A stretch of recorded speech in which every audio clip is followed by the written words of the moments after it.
ओम अज्ञानतिमिरान्धस्य ज्ञानाञ्जनशलाकया चक्षुरुन्मिलितं येन तस्मै श्रीगुरुवे नमः। श्रीचैतन्यमनोभीष्टं स्थापितं येन भूतले स्वयं रूपं कदाति महिमं ददाति स्वपदान्तिकं।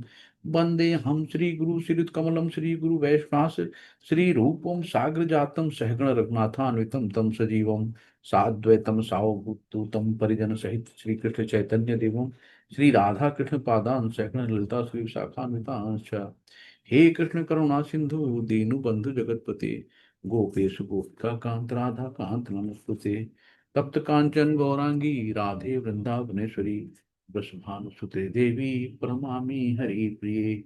नमो विष्णुपादाय कृष्ण पृष्ठाय भूतले श्रीमते भक्ति वेदांत स्वामिनि इति नामिने। नमस्ते सरस्वती देवे गौरवाणी प्रचारिणी निर्विशेष शून्यवादी पाश्चात्य देश तारिणी। जय श्री कृष्ण चैतन्य प्रभु नित्यानंदा श्री अद्वैत गदाधर श्रीवासादि गौर भक्त वृंदा।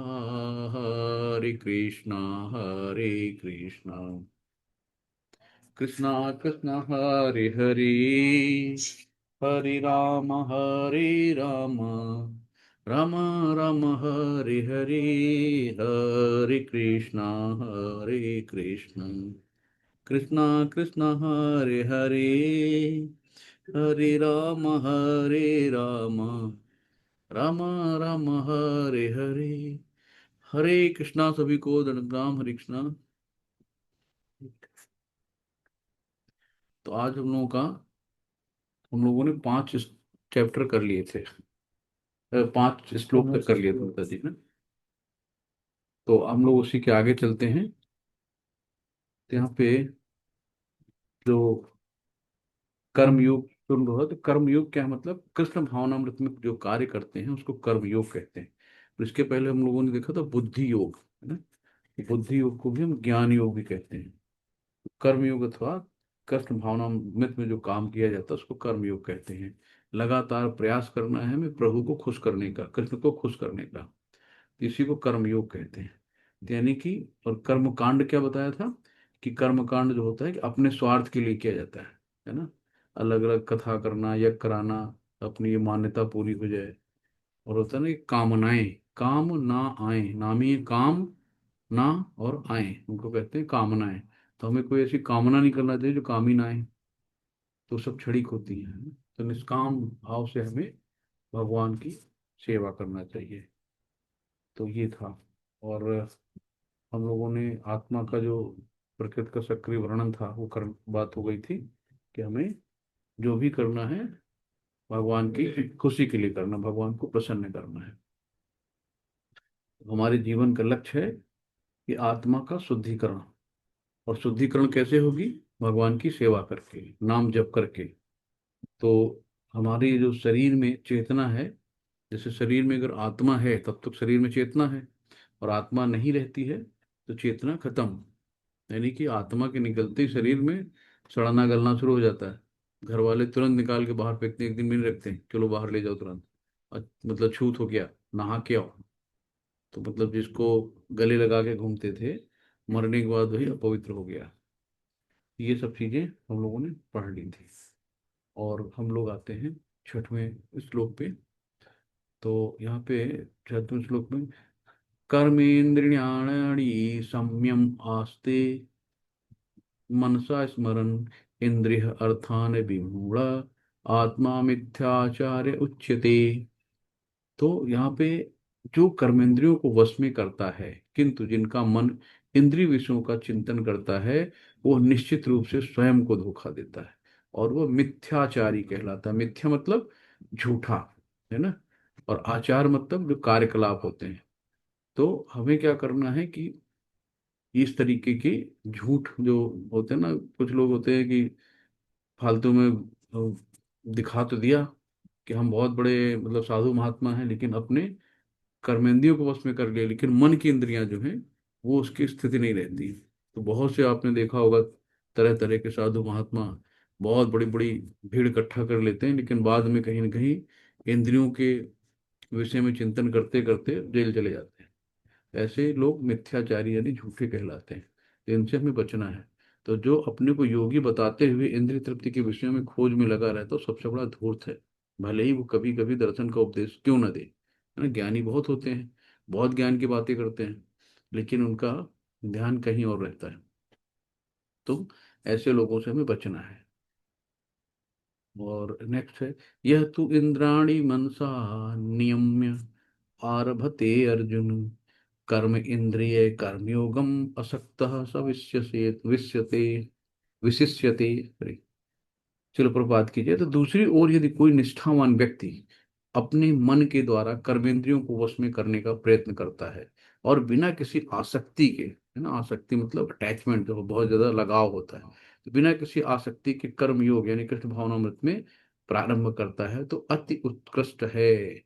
तो भक्ति में किए गए जितने भी सारे काम होते हैं, वो हमारे कर्म योग कहलाते हैं। तो भक्ति में किए गए सारे कार्य, है ना। तो यहाँ पे स्वार्थी बनना है। स्वार्थी क्यों बनना है? कि मुझे भगवत धाम जाना है ना। तो हम अपनी गारंटी तो ले सकते हैं कि हम पूजा पाठ करें, भक्ति करें, लेकिन किसी को जबरदस्ती उसमें नहीं ढकेल सकते। एक परिवार में 4 लोग हैं, 5 लोग हैं, कोई पूजा करता है, कोई नहीं करता है, कोई भगवान को मानता है, कोई नहीं मानता है ना। तो हम अपनी तो गारंटी ले सकते हैं, चलो हम अपनी पूजा कर सकते हैं, लेकिन किसी को जबरदस्ती नहीं करना। जो सुनना नहीं चाहता है उसको जबरदस्ती सुना के कोई फायदा नहीं, टाइम वेस्ट होता है। तो आप अपना काम करो धीरे धीरे, भगवान जब उन पे कृपा करेंगे तो वो भी भक्ति में आ जाएंगे। इस तरीके से एक गृहस्थ भी कृष्ण भावनामृत में नियमित सेवा करके इस लक्ष्य तक पहुंच सकता है। अर्जुन एक गृहस्थ ही थे, है ना। तो ये जो हम लोग अर्जुन हैं, वो समझ लो हम लोग हैं। तो अर्जुन ने जितने भी क्वेश्चन किए हैं, हम लोगों के क्वेश्चन हैं। तो भगवान उनको एक एक करके अच्छे से समझा रहे हैं। नियतम कुरु कर्म त्वं कर्म जायो फिर कर्मणः शरीर यात्रापि चाते न प्रसिद्धेद कर्मणः। शिल प्रभुपाद की जय। अपना नियत कर्म करो, क्योंकि कर्म ना करने की अपेक्षा कर्म करना श्रेष्ठ है। कर्म किने किए बिना तो शरीर का निर्वाह भी नहीं हो सकता। भाई हम कर्म नहीं करेंगे तो घर की रोजी रोटी कौन चलाएगा, घर कौन चलाएगा? अगर हम केवल कंठी माला लेके बैठ गए मंदिर में, तो घर की रोटियां कहाँ से आएंगी, बच्चों की पढ़ाई कहाँ से होगी, है ना। क्या खाएंगे, क्या पिएंगे, है ना। इस तरीके तो सब शरीर ही खत्म हो जाएगा। तो कर्म तो करना ही है जीने के लिए।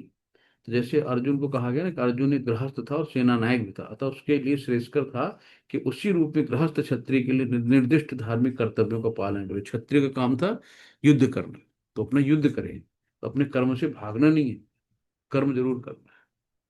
तो यहाँ पे कर्म कैसे, जो भी निष्काम कर्म कहते हैं ना, निष्काम कर्म का उद्देश्य है भक्ति की ओर ले जाना। और जो हम अपने स्वयं के लिए काम करते हैं वो करते हैं सकाम कर्म। और बहुत लोग करते हैं ना पुण्य कर्म, की पुण्य कर्म कर रहे हैं, तो पुण्य कर्म करके जब तक आपके पुण्य अच्छे हैं आप स्वर्गलोक जाओगे। लेकिन जैसे ही पुण्य क्षीण होंगे, फिर वापस आपको दोबारा यहाँ जन्म लेना पड़ेगा। तो नेक्स्ट है, यथ अर्थात कर्मण यथ अर्थात कर्मण अन्यंत्र लोक आयम कर्म बंधन तदर्थम कर्म कौंतेय मुक्त संग समाचर। शिल प्रपात की जय। श्री विष्णु के लिए यज्ञ रूपी में कर्म करना चाहिए। तो विष्णु क्यों है? सारे जो यज्ञ तपसाम मतलब भोक्ता हैं, विष्णु जी हैं सारी चीजों के। तो स्वयं विष्णु है भोक्ता नाम एक तपसाम। तो विष्णु जी के लिए कहा गया है। तो अन्यथा कर्म के द्वारा इस भौतिक जगत में बंधन उत्पन्न होता है। तो हम किसी न किसी बंधन से बंध जाते हैं। सतोगुणी, तमोगुणी, रजोगुणी जो गुण हैं, ये हमें कहीं ना कहीं बंधन बांधते हैं। गुण का मतलब होता है रस्सी, हम उन रस्सियों से बंधे होते हैं।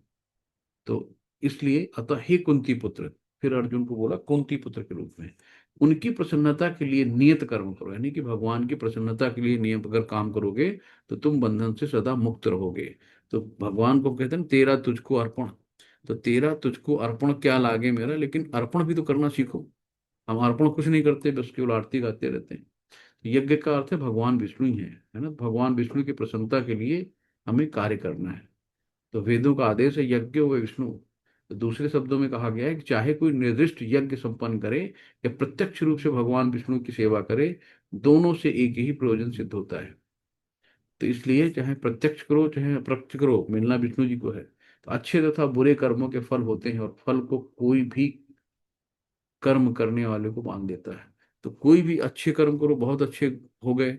मान लो आप सतोगुणी हो गए, तो सतोगुणी तो बहुत अच्छे हो गए, लेकिन सतोगुणी बढ़ गया ना कि हमको बहुत आता है, मैं बहुत अच्छा हूँ, मैं बहुत ज्ञानी हूँ, तो भी अपने आप में बंधन हो गया। तो ये बंधनों से बंधना नहीं है, हमें सब कुछ भगवान के लिए करना। जब हम भगवान की प्रसन्नता के लिए करेंगे, तभी हम इन बंधनों से निपट पाएंगे। तो इंद्रिय तृप्ति के लिए कुछ भी नहीं किया जाना चाहिए, अपितु तो हर एक कार्य कृष्ण की प्रसन्नता यानी तुष्ट के लिए होना चाहिए। तो इस विधि से न केवल कर्म के बंधन से बचा सकता है, अपितु इससे मनुष्य को क्रमशः भगवान की प्रेमा भक्ति प्राप्त हो सकेगी, जो भगवत धाम को ले जाती है। तो इसलिए हमें भगवान का प्रेम प्राप्त करना है भक्ति करके। 10वां श्लोक है। सहयज्ञ प्रजा सृष्टा पुरोवाच प्रजापति अनेन प्रविश्यध्यवमेश वो अस्वित्वष्ट काम दुख। यहाँ पे योग सीढ़ी यहाँ से शुरू होती है। तो योग सीढ़ी को हम लोग, भगवान यहाँ पे बताते हैं कैसे कैसे हम लोग आगे चलते हैं। तो इसलिए प्रपात कीजिए, सृष्टि के प्रारंभ में समस्त प्राणियों के स्वामी यानी प्रजापति ने विष्णु के लिए यज्ञ सहित मनुष्यों का तथा देवताओं की संततियों को रचा और उनसे कहा, तुम इस यज्ञ से सुखी रहो, क्योंकि इनके कारण ही से तुम्हें सुख पूर्वक रहने तथा मुक्ति प्राप्त करने के लिए समस्त वांछित वस्तुएं प्राप्त हो सकेंगी। तो जो प्रजापति क्या है, जो सृष्टि, जो जिन्होंने सृष्टि का करा, तो भगवान ने हर चीज अलग अलग बनाई। तो प्रजापतियों को कहा गया, तो वो लोग करोड़ों बच्चे पैदा करते थे। तो वो सब समस्त प्राणियों के स्वामी हैं। तुमने विष्णु के लिए यज्ञ सहित मनुष्यों तथा देवताओं की संततियों की रक्षा करा और उनसे कहा कि तुम इस यज्ञ से सुखी रहो, क्योंकि इनके करने से तुम्हें सुख पूर्वक रहने तथा मुक्ति प्राप्त करने के लिए समस्त वांछित वस्तुएं प्राप्त होंगी। तो इस तरीके से जो भौतिक सृष्टि की रचनाबद्ध जीवों के लिए भगवत धाम जाने का, मतलब ये जो हम लोग मनुष्य जन्म मिला है, तो ये बहुत एक हमें अपॉर्चुनिटी मिली है कि बड़े भाग्य मानुष तन पावा, सुर दुर्लभ सदग्रंथन गावा। कि सुर दुर्लभ मतलब शरीर दुर्लभ है, मनुष्य का जन्म, क्योंकि इसी जन्म में हमें एक मौका मिला है, एक अवसर मिला है कि हम भगवत धाम जा सकते हैं। तो वेदों का उद्देश्य क्या होता है, भगवान कहते हैं वेद भगवान की वाणी है, और वेदों से हम भगवान को समझ सकते हैं। तो सर्व वेद से सर्वैव, तो ये जो कहा गया है 15वें अध्याय का 15वां श्लोक है शायद ये। तो हृदय विष्टो वेद सर्वैव मत स्मृति ज्ञान अपोहीनम जगह। हमारे भगवान ने हमारी स्मृति, हमें ज्ञान, सब भगवान ने अपने हाथ में रखा है। एक सेकंड में शॉर्ट होती सर्किट, आदमी पागल हो जाता है, मैं कौन, कहाँ से आया हूँ, है ना, तुरंत हेड इंजरी हुई, कहाँ कोमा चले गए, कुछ याद नहीं रहा पिछला क्या है आगे क्या है। तो भगवान ने हर चीज अपने हाथ में रखी, तो हमें हर पल भगवान को शुक्रिया अदा करना चाहिए, थैंक्स देना चाहिए। भगवान ने अपने हमें दो स्वस्थ हाथ दिए, दो पैर दिए, आंख दी, नाक दी, ये सब करोड़ों की, आप एक से करोड़ों रुपए लेके आप अपनी आंखों को उस तरह नेचुरल नहीं बना सकते, अपने हाथ पैरों को नेचुरल नहीं बना सकते जो भगवान ने दिया था। तो आप कभी भी अपने आप को मानो कि हम भगवान के संतान हैं, और भगवान के अंदर जो सारे 6 ऐश्वर्य हैं वो सब आप में है ना। तो अपने आप को कभी भी कम नहीं मानना। हमें, हमारा पिता कौन है, परम परमेश्वर श्री कृष्ण है। तो आप सोचो ना कि जिसका एक मंत्री, जिसका एक विधायक जानने वाला होता है, एक डीएम जानने वाला होता है, तो आदमी कहता रहे बताना कोई काम हो। तो अगर हम भगवान को अपना दोस्त सखा पिता मान लें, तो फिर उससे बड़ा कौन हो सकता है। तो हमारी तो पहुंच बहुत ऊपर तक पहुंच गई, तो हमसे बड़ा कौन होगा। तो ये आपको गर्व होना चाहिए कि हमें डायरेक्ट भगवान की छत्र छाया मिली है, भगवान का हमें आशीर्वाद मिला है कि हम आज यहाँ क्लास में बैठे हैं और भगवान के बारे में चर्चा हो रही है, भगवान की बातें सुन रहे हैं। भगवान भी कहीं ना कहीं वो भी सुन रहे हैं सब चीज़ों को, है ना। इस तरीके से हमको सोच के अपने आप को कभी निगेटिव नहीं सोचना चाहिए। तो प्रजापति तो भगवान विष्णु है, और समस्त प्राणियों के, समस्त लोगों के सुंदरता के स्वामी पति हैं, और हम एक की एक त्राता है। भगवान ने इस भौतिक जगत को इसलिए रचा कि जो बद्ध जीव हैं, ये सीख सके कि विष्णु को प्रसन्न करने के लिए किस प्रकार यज्ञ करें, है ना, जिससे वो इस जगत में चिंता रहित होकर सुखपूर्वक रह सकें, तथा भौतिक देह का अंत होने पर भगवत धाम जा सकें। तो साफ साफ लिखा ना, भगवान ने इस भौतिक जगत को इसलिए रचा। कहते ना भगवान ने क्यों रचा, तो इसलिए रचा कि बद्ध जीव यहाँ ये सीख सके कि विष्णु को प्रसन्न करने के लिए किस प्रकार यज्ञ करें, जिससे वो इस प्रकार की चिंता रहित होकर सुखपूर्वक रह सके और इस भौतिक देह का अंत होने पर भगवत धाम जा सके। तो हमें क्या करना है, विष्णु को प्रसन्न करना है। और आज जो कलयुग का यज्ञ क्या है, हरे कृष्ण कृष्ण कृष्ण हरे हरे, हरे राम राम राम हरे हरे। इसी को अगर हम अकेले कहते हैं तो ये कीर्तन हो जाता है, अगर हम भक्तों के संग रह के इसको करते हैं तो संकीर्तन हो जाता है। तो इसी को संकीर्तन यज्ञ कहा गया है। ये सब चीजें हैं। नेक्स्ट 11 श्लोक है। देवान भावयतानेन ते देवा भावयन्तु वः परस्परम भावयन्त श्रेय परम अवाप्य सिद्ध। तो यज्ञों के द्वारा प्रसन्न होकर देवता तुम्हें भी प्रसन्न करेंगे, है ना। तो एडमिनिस्ट्रेटिव देवता क्या होते हैं ना, एडमिनिस्ट्रेटिव होते हैं ना, जो संभालते हैं। तो ऑफिस में कौन होता है, हेड होता है। तो इसी तरीके से भगवान ने अलग अलग देवताओं को अलग अलग डिपार्टमेंट दे रखा है। तो अलग अलग डिपार्टमेंट दे दिया, सूर्य को अलग दे दिया, इंद्र को अलग दे दिया, चंद्रमा को अलग दे दिया, ब्रह्मा जी को अलग दे दिया। तो इस तरीके से दुर्गा देवी को अलग दे दिया। ऐसे बहुत से डिपार्टमेंट भगवान ने अलग अलग बांट दिए। तो हर आदमी एक काम नहीं करता ना, जैसे ऑफिस में अलग अलग काम दे दिया गया, तुम अकाउंट देखना, तुम ये देखना, तो फील्ड देखना, मार्केटिंग देखना। तो उसी तरीके से देवता क्या है, हमारे एडमिनिस्ट्रेटिव हेड हैं अलग अलग डिपार्टमेंट के। तो यही कहा गया, यज्ञों के द्वारा प्रसन्न होकर देवता भी तुम्हें प्रसन्न करेंगे। और इस तरह मनुष्यों को देवताओं के मध्य सहयोग से सबों को प्रसन्न सम्मता प्राप्त होगी। तो जैसे कोई शिव की पूजा करता है, भाई हमें अच्छा सा वर मिल जाए, है ना। कोई लक्ष्मी की पूजा करता है, भाई हमें बहुत धन मिल जाए। गणेश की पूजा करता है, हमें बहुत दिमाग विद्या मिल जाए, वो मिल जाए। सरस्वती जी की पूजा करते हैं, विद्या मिल जाए। इस तरीके से अलग अलग लोग अलग अलग देवी देवताओं की पूजा करते हैं।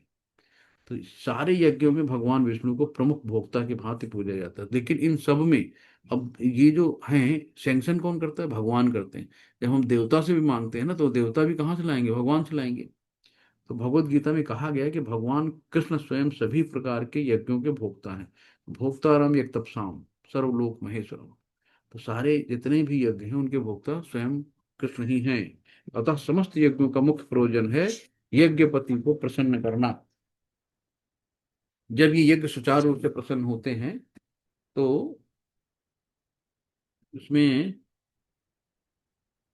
तो विभिन्न विभागों के अधिकारी देवता प्रसन्न हो जाते हैं और प्राकृतिक पदार्थों का अभाव नहीं रहता। तो इस तरीके से ये सब चीजें होती हैं कि हमें अगर अल्टीमेट हमने भगवान को प्रसन्न कर लिया है ना, सब सब अपने आप प्रसन्न हो जाएंगे। भगवान को प्रसन्न करना है ना। यानी कि पेड़ है और पेड़ की जड़ में अगर हमने पानी दे दिया, तो पेड़ की जड़ से पानी क्या होता है, पूरे पेड़ को मिलाता है, पूरे वृक्ष को पानी मिलता है। और अगर हम अलग अलग वृक्ष की पत्तियों पे डालें पानी, उनके तनों पे डालें, तो क्या वृक्ष जिंदा रह पाएगा। तो केवल पत्ती और तनों पे डालने से कुछ नहीं होता है। तो हमें क्या करना है, रूट में डालना। अगर हमने पेट में खाना डाल लिया, तो पेट में खाना डालते पूरे शरीर को मिल जाता है।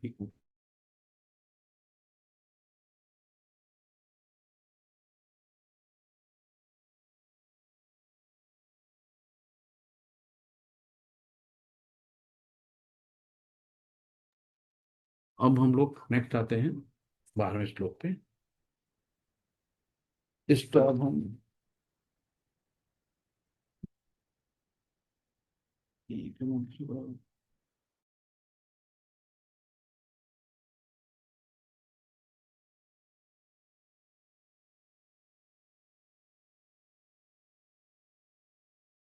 हरे कृष्ण, सभी क्ला फोन आ रहे हैं बार बार।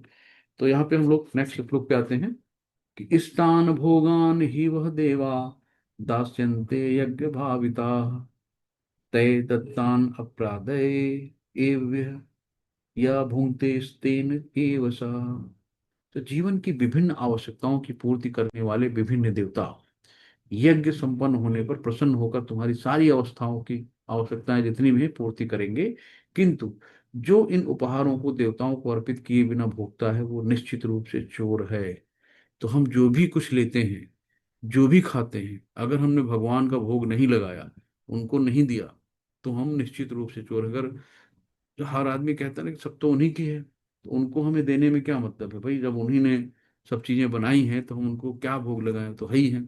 तो हम तो यही कहते हैं ना कि भाई अगर पापा ने 5 किलो आम ले आए घर पे, और सब बच्चे बीवी मिल के बढ़िया से चटकारे लेके खा रहे हैं। पापा बेचारे किनारे बैठे हैं, उनको कोई नहीं पूछ रहा।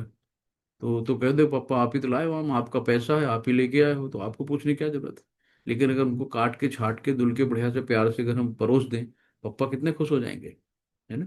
ऐसा नहीं है, तो हमें बिना भगवान को खिलाए नहीं खाना चाहिए, जो भी है वो सब पाप खा रहे हैं समझ लो।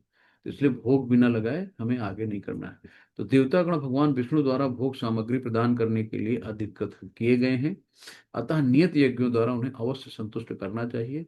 वेदों में विभिन्न देवताओं के लिए भिन्न भिन्न प्रकार के यज्ञों की संतुष्टि है, किंतु वे सब अंततः भगवान को ही अर्पित किए जाते हैं। तो अंततः क्या है, भगवान को ही अर्पित किया जाती है, किसी को आप करो। तो अंततः समस्त यज्ञों का ध्येय उत्तरोत्तर दिव्य पद प्राप्त करना है। सामान्य व्यक्तियों के लिए कम से कम 5 यज्ञ आवश्यक हैं, जिन्हें हम पंच महायज्ञ कहते हैं। 5 यज्ञ कौन कौन से हैं? पितृ यज्ञ है, देव यज्ञ है, अतिथि यज्ञ है, भूत यज्ञ है ना, वेदों शास्त्रों को पढ़ना यह भी एक यज्ञ है।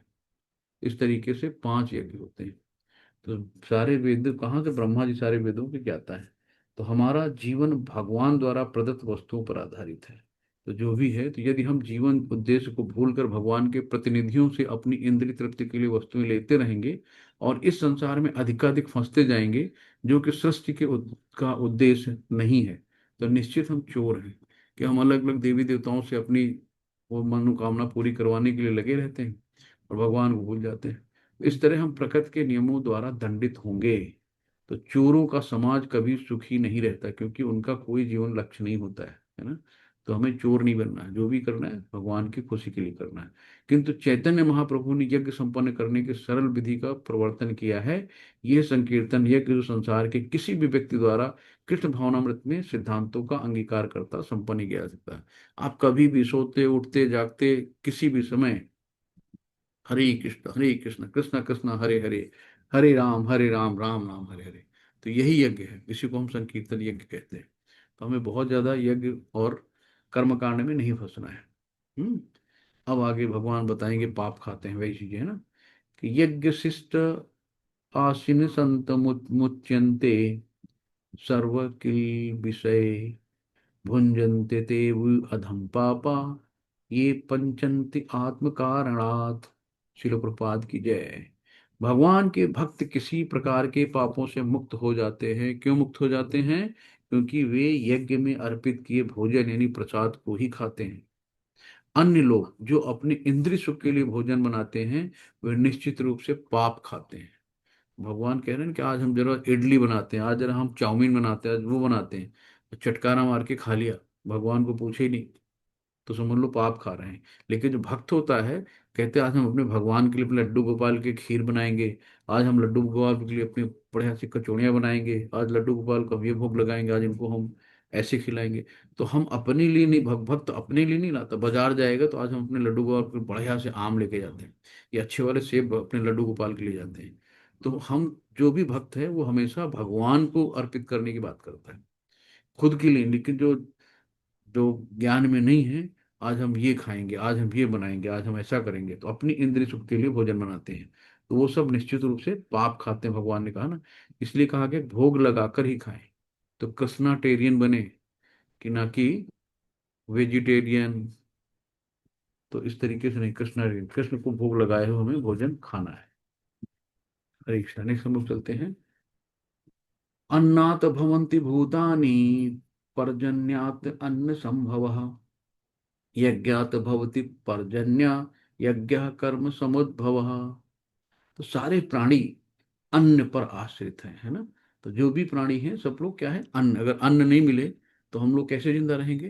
तो सारे प्राणी अन्न पर आधारित हैं, और अन्न को अगर वर्षा न मिले तो अन्न नहीं होगा ना। तो अन्न किस पे आधारित है? वर्षा पे है। और वर्षा क्या है? भाई यज्ञ करते थे, भाई यज्ञ करते थे, इंद्र जी को बुलाया गया, भाई यज्ञ करो पानी बरसे।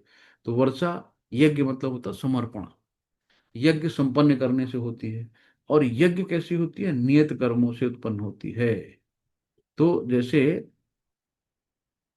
हम क्या करते हैं कि कोई भी चीज है, कि भक्त हमेशा शांत रहता है किसी भी रूप में। तो जो जैसे एग्जाम्पल हम देते हैं कि जैसे रिमोट कंट्रोल है टीवी का, तो कंट्रोलर है ना, तो हमें क्या है, कोई चीज दिखता नहीं है कि कहाँ से कंट्रोल हुआ, हमने बटन दबाया क्या दिख रहा है, चैनल बदल गया कैसे बदला, लेकिन आप छुपा के रिमोट दबाओ देखो बदल गया, अरे कैसे बदल गया। तो कोई चीज हमें दिखती नहीं कैसे बदल रही, कहाँ से जाके बदल रही है ना। तो जैसे वही सब चीजें हैं कि हमें कोई चीज दिखती नहीं, जब एरोप्लेन चल रहा है उसका ड्राइवर नहीं दिखता है लेकिन प्लेन चलता है ना। तो हमें हर चीजों को देखना चाहिए कि हमारा भी कंट्रोलर है कोई, कोई ये सब को चला रहा है।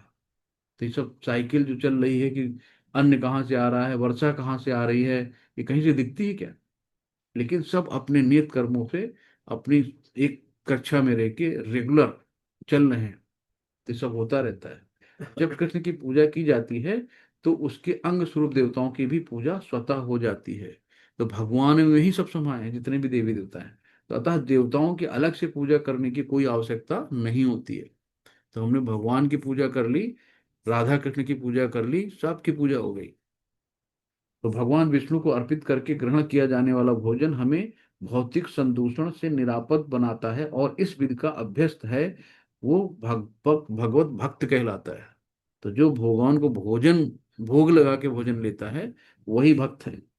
अतः कृष्ण भावित व्यक्ति को जो केवल कृष्ण को अर्पित किया भोजन करता है, उस समस्त विगत भौतिक दूसरों के फलों का सामना करने में समर्थ होता है जो आत्म साक्षात्कार के मार्ग में बाधक बनते हैं।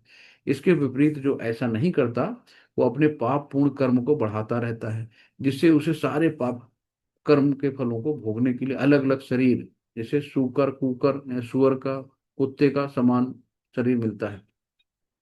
और ये भौतिक जगत नाना कल्मशों से पूर्ण है, और जो भी भगवान के प्रसाद को ग्रहण करके उससे निरापद हो लेता है और उसके आक्रमण से बच जाता है, किंतु जो ऐसा नहीं करता वो कल्मश का लक्ष्य बन जाता है। बार बार भगवान कह रहे हैं कि मन को शुद्ध करो, और भक्ति भाव के जब हमें क्या होगा, कैसे करेंगे मन को शुद्ध, तो मन की शुद्धि कैसे होती है, संकीर्तन यज्ञ से। तो यज्ञ क्या है, हरे कृष्णा कृष्णा कृष्णा हरे हरे, हरे राम राम राम हरे हरे। तो हमें संकीर्तन यज्ञ यानी कि हमें माला जपनी है, भगवान का नाम लेना है ना, चार नियमों का पालन करना है, और कम से कम 16 माला जपनी है। प्रभुपाद जी कह के सीधे भगवत धाम मैं लेके चलूंगा। तो इससे सरल क्या हो सकता है। हम्म? तो हमारा अंश क्या है, हम लोग अंश हैं, भगवान पूर्ण है। ओम पूर्णमदः पूर्णमिदं पूर्णात् पूर्णमुदच्यते पूर्णस्य पूर्णमादाय पूर्णमेवावशिष्यते। तो इस तरीके से हम लोग पूर्ण की सेवा करते हैं। तो यहाँ पे ये जो देवता भी क्या है, देवता भगवान के दास हैं।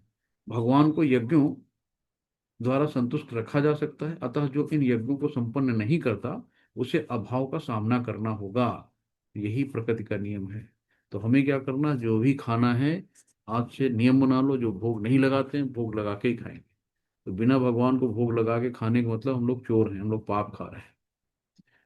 तो नेक्स्ट 15 श्लोक में हम लोग आते हैं, कर्म ब्रह्म उद्भवम विद्धि, कर्म ब्रह्मोद्भवन विद्धि, ब्रह्म अक्षर समुद्भव, तस्मात् सर्वगतम ब्रह्म नित्यम यज्ञ प्रतिष्ठितम। तो वेदों में नियमित कर्मों का विधान है, और ये वेद साक्षात श्री भगवान यानी परम ब्रह्म से प्रकट हुए हैं। फलतः सर्वव्यापी ब्रह्म यज्ञों में सदा स्थिर रहता है। तो जो सर्वव्यापी ब्रह्म क्या है, ब्रह्म मतलब वो ब्रह्म ज्योति है, यानी भगवान का जो तेज है। तो विष्णु या भगवान को खुश करने के लिए किए गए कर्म जो होते हैं वही यज्ञ हैं। तो हमें अलग से बहुत सी चीजों को नहीं करना है। वेदों के निर्देश के बिना किया गया कोई कर्म विकर्म कहलाता है, यानी कि जो हम शास्त्रों की अवहेलना करके कर्म करते हैं विकर्म कहलाता है। और कर्म जो है हम अपने लिए करते हैं विकर्म, शास्त्रों से विपरीत होता है। जो अकर्म होता है भगवान के लिए किया गया कर्म वो अकर्म कहलाता है। तो वेद शास्त्र सब क्या है, सब भगवान से प्रकट हुए हैं, और ये भगवान की वाणी है वेद। तो यहीं पे हमें चीजों को भगवान से हर चीजों को जोड़ना है। नेक्स्ट है, एवं प्रवर्तितम चक्रम नानिवर्तयति यः अघारुद्रेण रामो मोघम पार्थ सजीविति। हे प्रिय अर्जुन, जो मानव जीवन में इस प्रकार वेदों द्वारा स्थापित यज्ञ चक्र का पालन नहीं करता, वो निश्चित ही पापमय जीवन व्यतीत करता है। ऐसा व्यक्ति केवल इंद्रियों की तुष्टि के लिए व्यर्थ ही जीवन जीता रहता है। तो इंद्रियों की तुष्टि है, हमें अपनी इंद्रियों की तुष्टि नहीं करनी, इसको क्या करना है, भगवान की सेवा में लगानी है। तो इसमें कठोर परिश्रम करो और इंद्रिय तृप्ति का आनंद लो। इस संसारिक विचारधारा का तिरस्कार किया है श्लोक में, है ना। तो हमें क्या करना है, इंद्रियों के स्वामी की सेवा करनी है, इंद्रियों को इंद्रियों की स्वामी की सेवा में लगाना है, ना कि अपने सेवा में लगाना है। और यह जो आत्मरति एव स्यात् आत्मतृप्त च मानवः आत्मनि एव च संतुष्टा तस्य कार्य न विद्यते। 8 बजे फ्री होंगे मैं सबको। हरे कृष्ण। तो यहाँ पे श्रील प्रभुपाद की, किंतु जो व्यक्ति आत्मा में ही आनंद लेता है ना, आत्मतुष्ट रहता है, जिसका जीवन आत्म साक्षात्कार युक्त है और जो अपने में पूर्णतः संतुष्ट रहता है, उसके लिए कुछ कारणीय कर्तव्य नहीं होता है। तो हर भक्त का अपना अपना लेवल होता है भक्ति में ना। कोई किस स्तर पे है, कोई किस स्तर पे है, तो उसको खुद पता है कि हमारी चेतना शुद्ध है अशुद्ध है, हम किस स्तर पे हैं, अभी कहाँ तक पहुंचे हैं। ये सब भक्त को पता होता है ना, कि हम किस भक्ति में किस वहां पे पहुंचे हैं। तो यही कहा गया है कि चेतना के शुद्ध होने से मनुष्य परमेश्वर के साथ अपने संबंध के प्रति पूर्णतः आश्वस्त हो जाता है। तो हमारी चेतना जब तक शुद्ध नहीं है, और शुद्ध कैसे होगी, जितना ज्यादा हम भगवान का नाम लेते जाएंगे, जितना लेते जाएंगे उतना हमारी चेतना शुद्ध होती जाएगी। यानी हमारे जन्मों जन्मांतर के जो मन में भरे हुए हैं मैल, कैसे धुलेंगे। एक बार साबुन लगाने से कभी कभी जो बहुत गंदे कपड़े होते हैं नहीं धुलते ना, बार बार उसको रगड़ना पड़ता है, धोना पड़ता है, तो धीरे धीरे दाग जाते हैं। तो ऐसे अनंत जन्मों के दाग हमारे मन मस्तिष्क में हैं। तो हमारी चेतना इतनी शुद्ध नहीं हो पाएगी। कितना है मुझे नहीं पता, है ना। लेकिन हमें यही पता है कि हमें केवल भगवान ने बताया कि आप जितना ज्यादा भगवान का नाम लोगे, चेतना उतनी शुद्ध होती जाएगी। नैव तस्य कृतेनार्थो नाकृतेन कश्चन न चास्य सर्वभूतेषु कश्चिदर्प विवाप्रशया। स्वरूप सिद्ध व्यक्ति के लिए ना तो अपने नियत कर्मों को करने की आवश्यकता रह जाती है, ना ऐसा कर्म करने का कोई कारण ही रहता है। उसे अन्य किसी जीव पर निर्भर रहने की आवश्यकता नहीं होती है। तो स्वरूप सिद्ध व्यक्ति है ना। तो जैसे इसमें बताया गया था कि जो उस स्तर पे पहुंच जाता है ना, उसको कोई कर्म नहीं करना, जो भगवान के लिए हमेशा समर्पित रहता है, जो भगवान के लिए काम करता है, तो उसको किसी तरीके से किसी पे निर्भर रहने की जरूरत नहीं है। तो क्योंकि वो पूर्ण रूप से भगवान पे निर्भर है, तो जब भगवान ही उसको सब देखते हैं, भगवान ही करते हैं। तो जैसे माधवाचार्य जी हैं, माधवाचार्य जी हनुमान जी थे, तो उन्होंने कौन सा? आशीर्वाद करके, हरे कृष्णा। छोटे छोटे हैं। कुछ में बड़ा पैकेट। हरे कृष्णा। तो जो पूर्ण रूप से भगवान पे निर्भर है ना, तो उसको किसी चीज से डरने की जरूरत नहीं होती। भक्त कभी भयभीत नहीं होता, भक्त कभी डरता नहीं, भक्त हमेशा निडर रहता है, उसको किसी की भी कोई डर नहीं रहती। तो इस तरीके से यहाँ पे कहा गया भगवान पे निर्भर है वो, उसको कोई भी कुछ करने की जरूरत ही नहीं। भगवान खुद अपनी उसको इंद्रियों, उसने अपनी इंद्रियों को वश में रखा है, सब चीजें भगवान के लिए करता है। हरे कृष्णा। श्रीकांत प्रभु जी थोड़ा सा माइक ध्यान रखिए। तस्मादसक्तम, तस्मात मतलब अतः, है ना। तस्मात् असक्तम सततम कार्यम कर्म समाचर, असक्त ही आचरण कर्म परम आपनोति पुरुषः। अतः कर्म फल में आसक्त हुए बिना मनुष्य को अपना कर्तव्य समझकर निरंतर कर्म करते रहना चाहिए, क्योंकि अनासक्त होकर कर्म करने से उसे परम ब्रह्म यानी परम की प्राप्ति होती है। तो आसक्त क्या है, कि हम हर चीज से लगे हुए हैं, जुड़े हुए हैं, अटैच हैं। कि देखो ये मैंने घर बनाया, और चलो अपना घर दिखाता हूँ, ये देखो मेरी गाड़ी है, ये मेरा बेटा इतना बढ़िया डॉक्टर बन गया, इंजीनियर बन गया। तो ये सब चीजें जो बहुत ज्यादा आसक्ति ना, और जब वो आपसे छूटती तो आपको बहुत दुख होता है। तो भगवान यही कहते हैं कि आप आसक्त हुए बिना, है ना, अपना कर्तव्य समझ कर, आप कर्तव्य क्या है, कि ये मेरा बेटा है, मुझे इसको पाल पोस कर अच्छा व्यक्ति बनाना है ना। ये मेरी पत्नी है, ये मेरे पति हैं, इनके प्रति मेरा ये दायित्व है। तो आप अपना कर्तव्य करो, लेकिन बहुत अटैच ना हो, अपने आप को ट्रस्टी मानो। जैसे कि आज आज हमने कार आपको दे दी, और हम चले गए कहीं बाहर, अमेरिका चले गए, साल भर बाद लौट के आए और आपसे कहा मेरी कार, तो आपको दुख हो गया, अरे यार अब साल भर से उस पर चल रहे हैं, अब ये आगे लेने। अरे जिसकी चीज थी उसको दे दिया, खुशी खुशी जितने दिन रहा साथ में उसको भोग किया। तो वैसी चीजें हैं कि आज जो बेटा मेरे पास है, जो पति है, जो पत्नी है, जो रिश्तेदार नातेदार हैं, वो कहाँ से आए हैं नहीं पता, कहाँ जाएंगे नहीं पता। तो आज जो यहाँ हैं वो हमसे अटैच हैं, लेकिन कल जहाँ डिटैच होंगे कहाँ जाएंगे किसी को नहीं पता। सब अपने जो प्रारब्ध की पोटरी लेके आते हैं।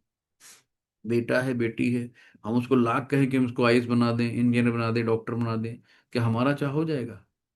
तो उसने कौन से प्रारब्ध कर रखे हैं, आपके घर में क्यों पैदा हुआ, मेरे घर में क्यों नहीं पैदा हुआ, किसी और के घर में क्यों नहीं पैदा हुआ? तो सबका पुनर्जन्म का कहीं न कहीं वो लेखा जोखा होता है। एक परिवार बनता है, जैसे कि मोती की माला ले लो, माला में मोतियां पता नहीं कहाँ कहाँ से आई थी। अब एक माला, एक धागा में सब एक सी हो गए थे, यानी कि माला के अंदर हो गए, वैसे परिवार हो गया। वो माले से एक गुड़िया निकल गई, और गुड़िया कहाँ जाएगी किसी को नहीं पता। तो वैसे ही सब जीवन है। इसको अगर इस तरीके से देखेंगे तो कोई भी बहुत दुख और बहुत प्रॉब्लम नहीं आएगी, है ना। तो यहाँ पे अर्जुन से कहा जा रहा है कि कृष्ण के लिए कुरुक्षेत्र के युद्ध में लड़े, क्योंकि कृष्ण की इच्छा है कि वो ऐसा करे। उत्तम व्यक्ति होना या अहिंसक होना व्यक्तिगत आसक्ति है, किंतु फल की आसक्ति से रहित होकर कार्य करना परमात्मा के लिए कार्य करना है। तो हम कोई भी काम करते हैं बस भक्तेरा तुझको अर्पण, भगवान को अर्पण करते हुए चले। तो ये क्या हुआ, परमात्मा के लिए कार्य हुआ। तो ये उच्च कोटि की पूर्ण कर्म है जिसकी संतुति भगवान कृष्ण ने स्वयं की है। हरि बोल। नेक्स्ट 20 श्लोक पे हम लोग आते हैं। कर्मणा एव ही संसिद्धिम आस्थिता जनक आदयः लोक संग्रहम एव अपि संपश्यन कर्तुम आहर्षि। श्रील प्रभुपाद की जय। जनक जैसे राजाओं ने केवल नियत कर्मों को करने के लिए ही सिद्ध प्राप्ति की है, अतः सामान्य जनों को शिक्षित करने की दृष्टि से तुम्हें कर्म करना चाहिए। तो बिना, देखो हमेशा लोग कहते हैं करे जो होना होगा किस्मत होगा, जो भाग्य में लिखा वही होगा। लेकिन भगवान ने कहीं नहीं कहा कि आप भाग्य पे बैठ के, हाथ पैर बैठ के किनारे बैठ जाओ, भाग्य में वही होगा। आंख बंद करके हम सड़क पे चलें और कहें भैया हमारे भाग्य में अगर एक्सीडेंट होना होगा तो हो जाएगा, तो आदमी इसको मूर्ख नहीं कहेगा? साला सड़क पे चल रहे हो यार, आंख बंद करके चल रहे हो, कैसे आदमी हो? हरे कृष्णा श्रीकांत प्रभु जी। Yeah. How to change Shrikant that? प्रभु जी। तो इस तरीके से भगवान ने बुद्धि दी है ना, अपनी बुद्धि दी है, विवेक दिया है कि आपको क्या करना। भगवान ने कहा मैंने सारा ज्ञान दे दिया, दिमाग दे दिया, अब आपको क्या जो मर्जी हो करो। भगवान ने स्वतंत्र कर दिया। इस तरीके से हम लोगों को ये चीजों को ध्यान रखना है। 21 में आता है, यत यत आचरित श्रेष्ठ तत् तत् एव इतर जनः सह यत् प्रमाणम ते लोक तत् अनुवर्तते। श्रील प्रभुपाद की जय। महापुरुष जो जो आचरण करते हैं सामान्य व्यक्ति उसी का अनुसरण करते हैं, और अपने अनुसरणीय कार्यों से जो आदर्श प्रस्तुत करता है संपूर्ण विश्व उसका अनुसरण करता है। तो अनुसरण क्या है, कितना अनुकरण, और एक होता है अनुसरण। तो अनुसरण क्या है कि हमें भगवान के जो हमारे गुरुजनों ने, साधु ने, जो आचार्य लोग हैं, जो उन्होंने पूर्ववर्ती कर्म किए हैं, जो उन्होंने कैसे आगे बढ़े हैं, तो उनको देख के हमें अनुसरण, उनको देख के हमें आगे बढ़ना है। तो अनुसरण होता है, एक अनुकरण होता है कॉपी पेस्ट करना। तो हमें कॉपी पेस्ट नहीं करना है ना।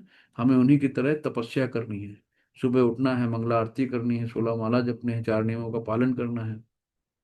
तो इस तरीके से हमें भगवान पे भरोसा रखना। जैसे कि जब एरोप्लेन पे जाते हैं या ट्रेन पे जाते हैं, तो ये तो नहीं पूछते भाई कि कौन चला रहा है, ये ट्रेन वहां तक पहुंचेगी कि नहीं पहुंचेगी नियत स्थान पे, हम लोग लेके टिकट बैठ जाते हैं कि पहुंचाएगी, विश्वास होता है ना। तो ऐसे हमें हर चीजों में देखना चाहिए कि जो भी हम कर रहे हैं भगवान हमारे साथ है ना। तो ये अब अनुसरण क्या होता है, जैसे कि अब एक ऑफिस ले लो, ऑफिस में बॉस अगर 12 बजे आ रहा है तो कर्मचारी 12 बजे आएंगे। ऑफिस में बॉस अगर 9 बजे आ रहा है तो सब लोग राइट टाइम 9 बजे आ जाएंगे कि अरे बॉस आ गए मैं जल्दी चलो। तो सब उनका अनुसरण करते हैं। तो जैसे श्री रामचंद्र जी ने आदर्श स्थापित किया था हर चीजों का। तो ये है, हमें कट पेस्ट नहीं करना है, नहीं अनुकरण नहीं करना है। तो इस तरीके से भगवान ने यहाँ पे इन चीजों को बताया है। तो मनुष्य को महान भक्तों के पद चिन्हों का अनुसरण करना चाहिए, और आध्यात्मिक बोध के पथ में प्रगति का यही साधन है। तो भगवान बताते हैं कि कैसे आपको भक्ति करनी है, जब आचार्य लोग बताते हैं, शास्त्र बताते हैं, तो हमें वैसे ही करके भगवान की भक्ति करके आगे बढ़ना है। न मे पार्थ अस्ति कर्तव्यम त्रिषु लेको लोकेश किंचन न अनवाप्यतम न अनवाप्तम अवाप्तव्यम वर्ते एव च कर्मणि।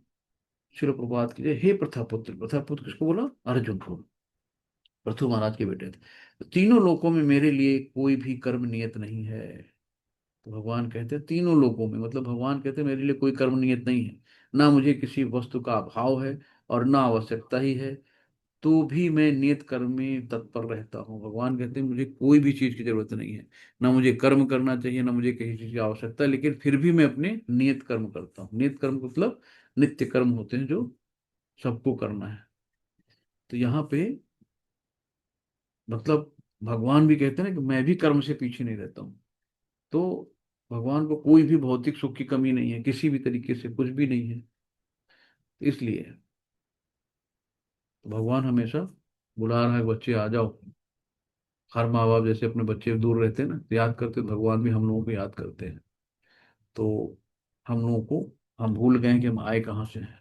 अभी कहीं जाना होता है, कानपुर नागपुर कहीं भी रिश्तेदारी में, मायके ससुरे, तो 4 दिन से पूरी प्लानिंग होने लगती है कि ये करना है वो करना है। लेकिन जहाँ जाना है, जाना है प्यारे, सबको जाना है, लेकिन हमने उसको नहीं जाना जहाँ जाना है।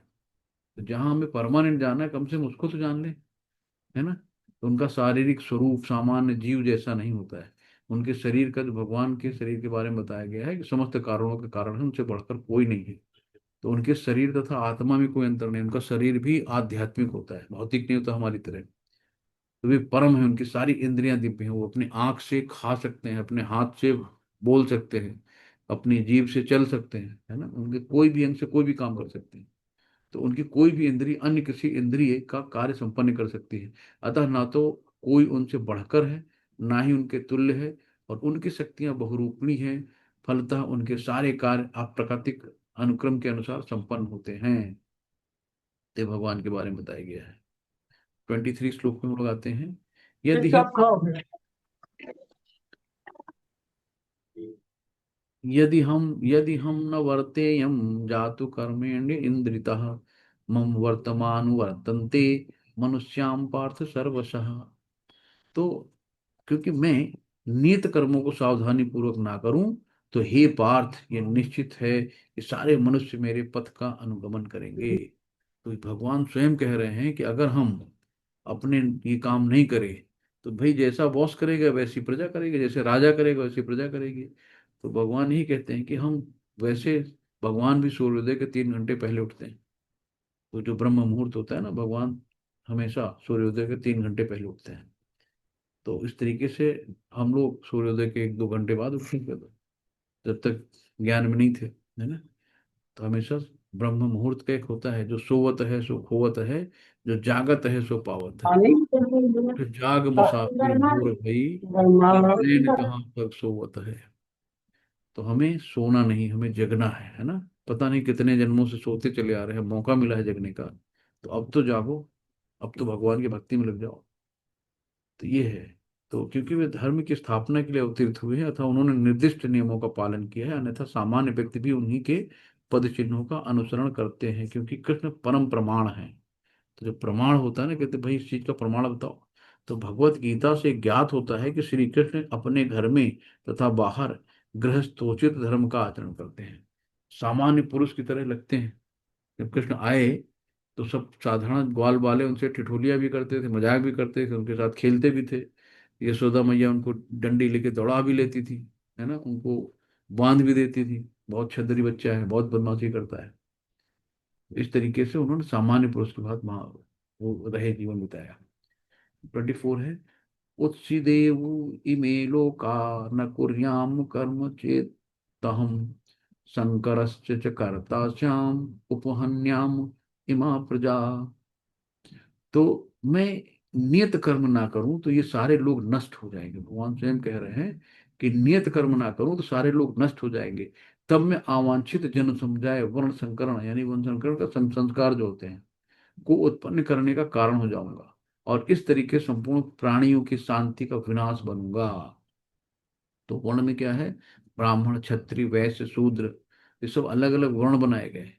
ब्राह्मण का काम है ज्ञान देना, क्षत्रिय का काम है हमारी जो सबकी रक्षा करना, वैश्य का काम है कि व्यापार करना, कृषि, गो गौएं पालना, और शूद्र जो है इन तीनों की सेवा करता। तो इस तरीके से वर्णाश्रम हुआ, चातुर्वर्ण मनशिष्टा, तो ज्ञान कर्म। तो इस तरीके से होता है कि अपने कर्म और ज्ञान के आधार पे सब वर्ण बनाए गए हैं। तो आजकल जो जो ब्राह्मण हैं, तो क्या एक्चुअल में वो ब्राह्मण जाति के हैं, क्या कर्म के भी हैं?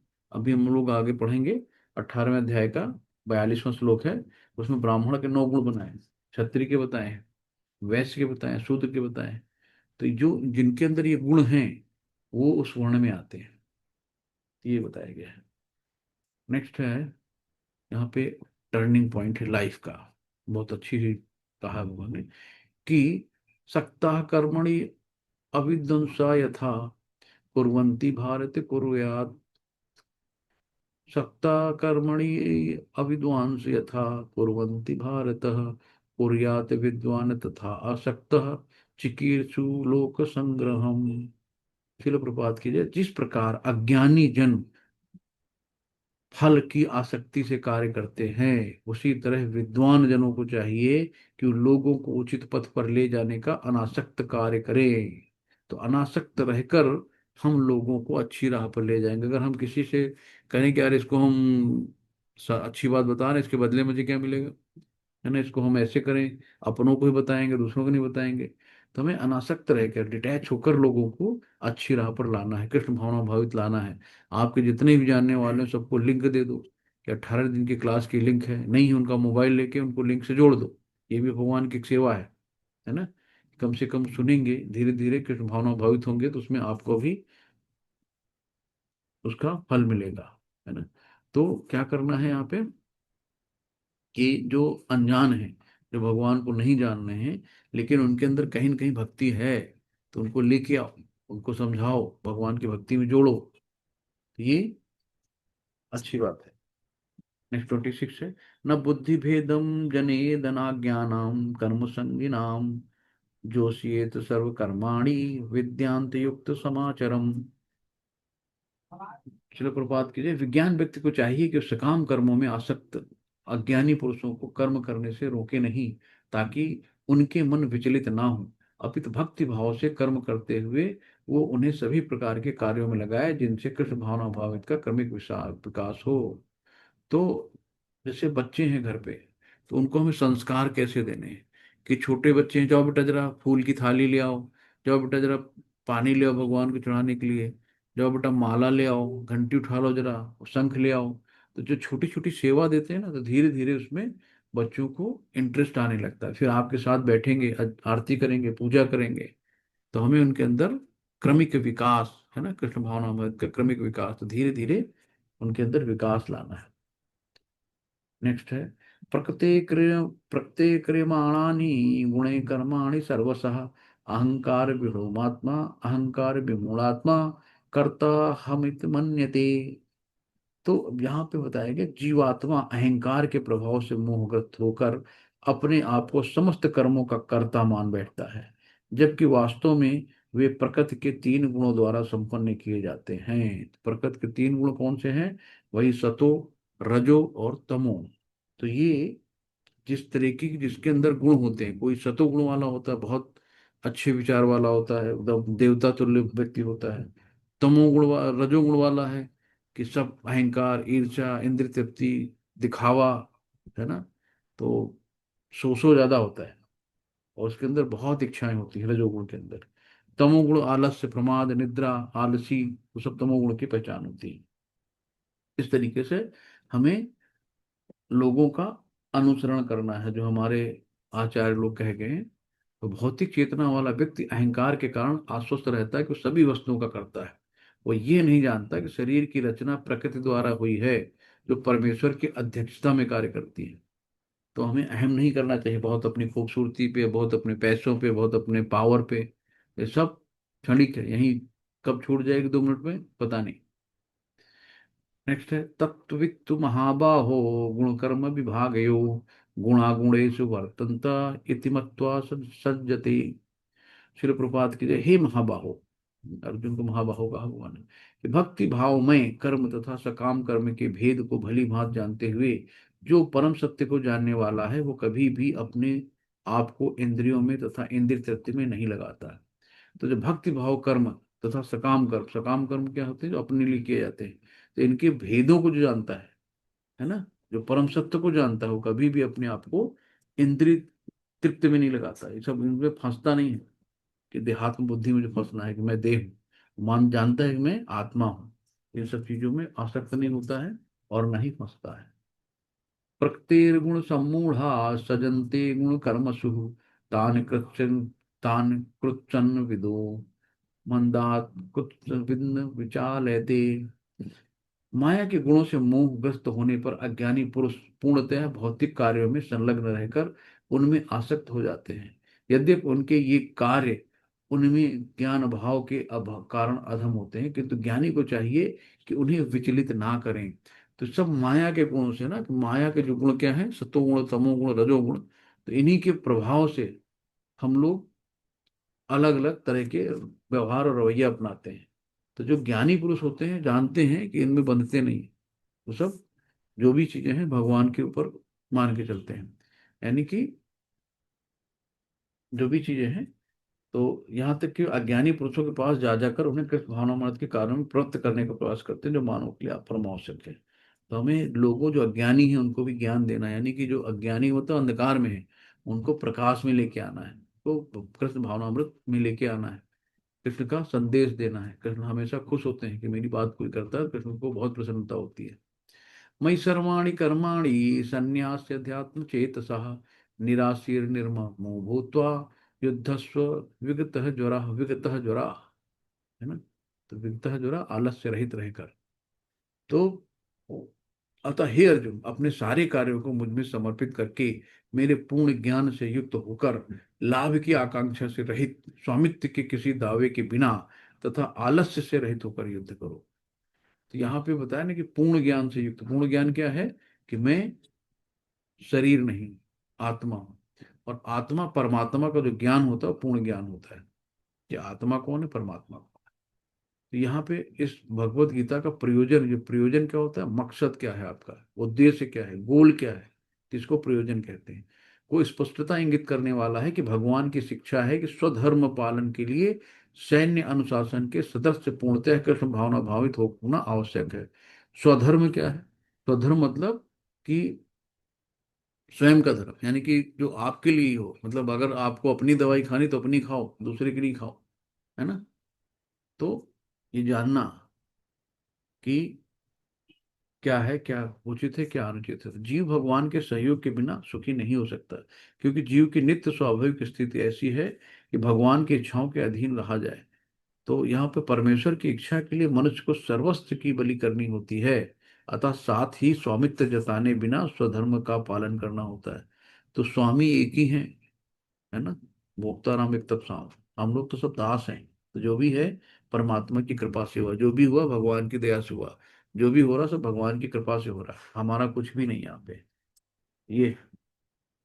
तो हमें आलस्य से दूर रहना है, आलस आलस नहीं करना। आलस हमारे, क्योंकि सुबह उठना, अरे यार थोड़ा और सो लो, अभी तो सवेरा है, अभी तो इतना टाइम है, थोड़ा और सो लो, तो आलस नहीं करना है।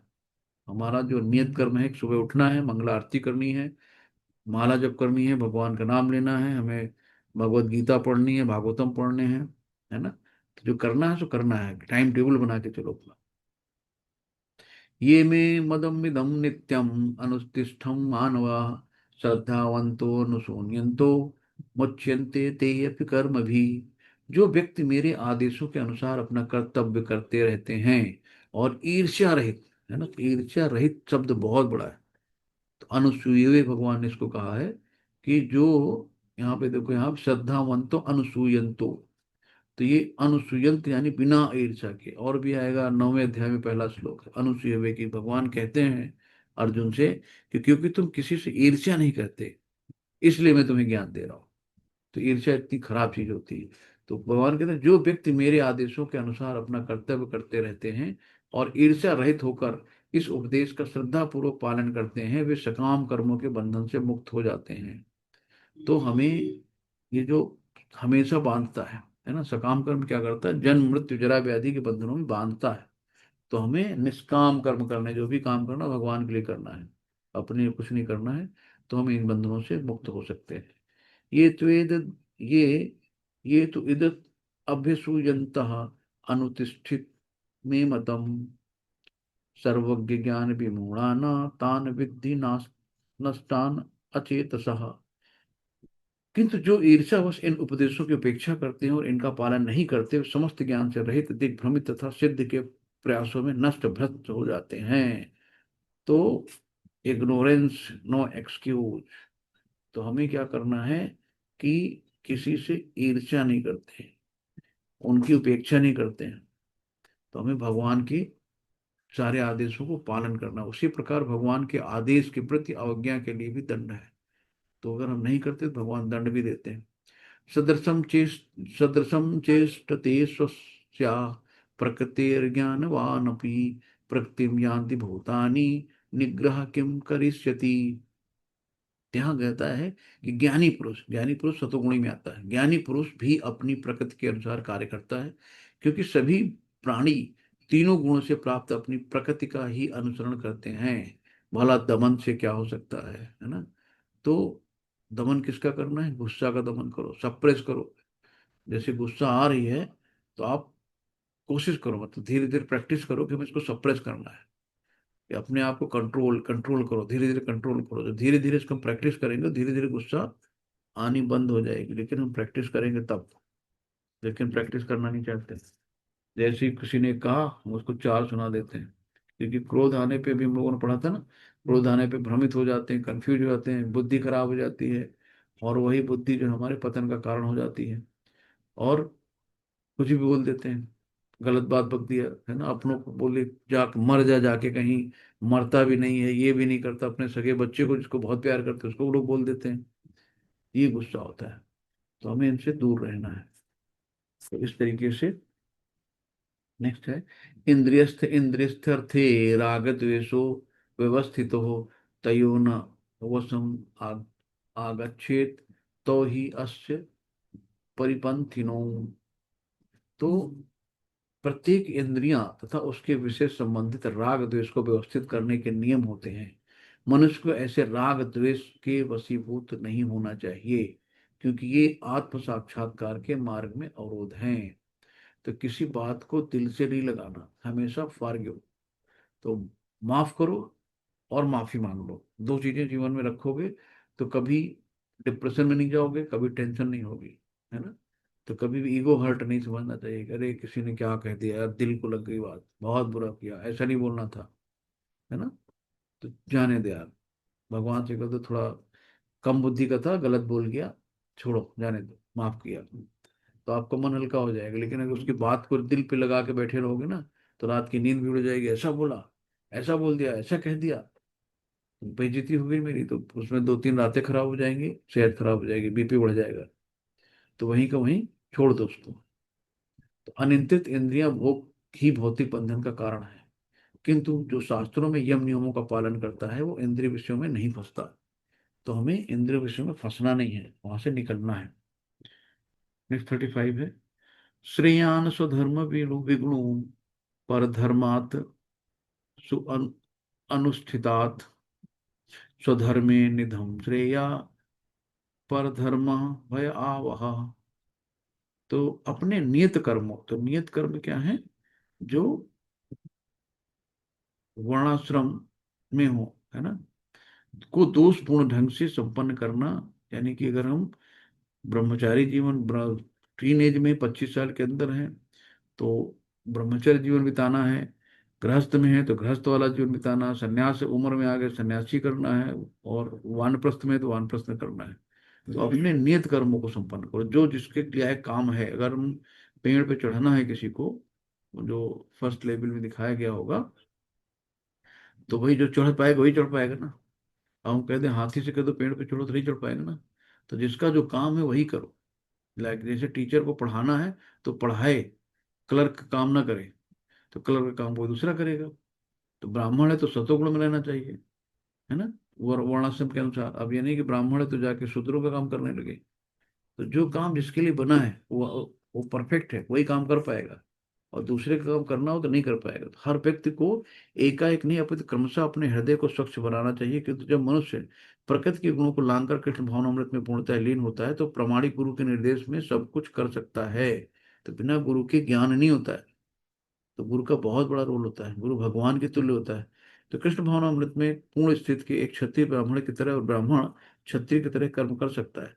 दिव्य अवस्था में भौतिक जगत का भेदभाव नहीं रह जाता। जब दिव्य अवस्था में आते हैं तो भौतिक जगत में कौन चांडाल है, कौन चमार है, कौन पासी है, कौन ब्राह्मण है, इसका कोई भेदभाव नहीं रहता। सब हो जाते हैं प्रभु जी, हरे कृष्णा प्रभु जी, दंड प्रणाम। सब एक दूसरे को दंड प्रणाम कर लेते हैं बिना युक्त ज्ञान, हम तो पंडित हैं और ये तो दूसरे उसमें हैं। तो ऐसा नहीं करते हैं भक्त। सब एक दूसरे को, एक ही जात होती, भक्त हम भगवान के भक्त हैं। श्री अर्जुन उवाच, अब अर्जुन जो है हमारे लिए प्रश्न पूछेंगे आप। कि अर्जुन कहते हैं भाई बताओ प्रभु कि हम ये सब पाप कर्म को से कैसे बचें, ये सब प्रेरित होते रहते हैं, कैसे हम इनसे बच सकते हैं। तो अर्जुन कहते हैं अथ केन प्रयुक्तो, अथ केन प्रयुक्त अयम पापम चरित पुरुषः अनिच्छन्न अपि वाष्णेय बलात् इव नियोजितः। तो श्री प्रपात कीजिए, अर्जुन ने कहा कि हे वृषवंशी, वृषवंशी कौन है? जो पहले राजा वृषणी थे, तो उन्हीं के रूप में आते हैं वसुदेव। तो ये यदुवंश होता है वो ये वृषवंशी का ही है। तो मनुष्य न चाहते हुए भी पाप कर्मों के लिए प्रेरित क्यों होता है? ना चाहते हुए भी, है ना, पाप कर्मों के लिए क्यों प्रेरित होता है? मन में बहुत पाप होते हैं, ये कर लो वो कर लो, उसके वो मेरी उससे अच्छी क्यों, है ना, उसको हम ऐसा कर देंगे वैसा कर देंगे, तो ऐसा लगता है कि उसे बलपूर्वक उसमें लगाया जा रहा है। तो अर्जुन भगवान से प्रश्न पूछ रहे हैं। तो कृष्ण से अर्जुन का प्रश्न अत्यंत जो प्रत्याशापूर्ण है कि जीवों की प्रकृति विकृति क्यों हो जाती है ना। यदि कभी कभी जीव कोई पाप नहीं करना चाहता, किंतु उसे ऐसा करने के लिए बाध्य होना पड़ता है, किंतु ये पाप कर्म अंतर्यामी परमात्मा द्वारा प्रेरित नहीं होते, अपितु तो अन्य कारणों से होते हैं, जैसे कि भगवान अगले श्लोक में बताते हैं। भगवान यहाँ क्या बताते हैं? श्री भगवान वाच, काम एष क्रोध एष रजो गुण समुद्भव महासनो महापापमा विद्येन महि वैरिणम। तो काम वासना के कारण जो होते हैं ना, जैसे काम वासना रजोगुण का है ना, उससे काम वासना से क्या होता है? क्रोध उत्पन्न होता है। और सतोगुण में क्या है कि काम वासना नहीं होती है, सतोगुण शांत होता है। और तमोगुण में कहता है चलो भैया अब उठा ले जाएंगे, बहुत ताकत है मेरे पास, है ना, भले हम जेल चले जाएं, लेकिन ये सब अलग अलग गुण होते हैं। तो श्री भगवान ने कहा कि हे अर्जुन, इसका कारण रजोगुण, यानी कि मन में जो भोगिक इच्छा होती है ना, उसके कारण। तो रजोगुण के संपन्न से उत्पन्न काम, काम क्या है? डिजायर, लस्ट, जो बाद में क्रोध का रूप धारण करता है। तो जब हमारी इच्छाएं पूरी नहीं होती हैं, अनफुलफिल्ड डिजायर क्रिएट सारो, तो वही दुख का कारण बनती है। जो हमारी डिजायर कंप्लीट पूरी नहीं होती है तो हमें दुख होता है। हमें आज हमने कहा मुझे एक साड़ी चाहिए अच्छी सी, पति नहीं ला के दे रहे, दुखी हो गए। आज मुझे सोने का कुछ हार चाहिए, नहीं हुआ, दुखी हो गए। आज मुझे ये काम करना था, पैसे नहीं है। तो हमारी इच्छाएं जो होती हैं हमारे दुख का कारण होती हैं। तो क्या कहा? इस संसार का सर्वभक्षी पापी शत्रु है। तो इसे हमें करना क्या है? ज्ञान रूपी शस्त्र से काट देना। ज्ञान रूपी शस्त्र से काटना है। आ जाओ भी, 8:30 तक आ जाओ, 8:30 तक आ जाओ, आ जाओ। तो इस तरीके से इसको ज्ञान रूपी शस्त्र से हमको काटना है, बुरे कर्मों से।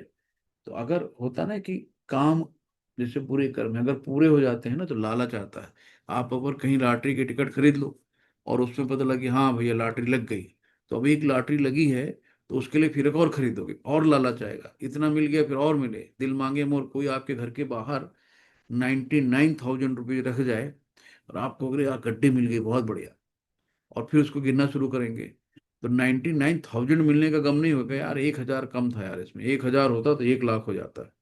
तो जो मिला है उसको नहीं मतलब है, 1,000 कम है इसमें, नहीं पूरा 1 लाख हो जाता है ना। तो दिल मांगे मोर। तो भौतिक जगत में काम और आध्यात्मिक जगत में प्रेम होता है। तो जो हमारी डिजायर होती है, लस्ट होता है, प्रेम होता है, अगर हम भौतिक जगत में करते हैं तो उसको हम काम कहते हैं।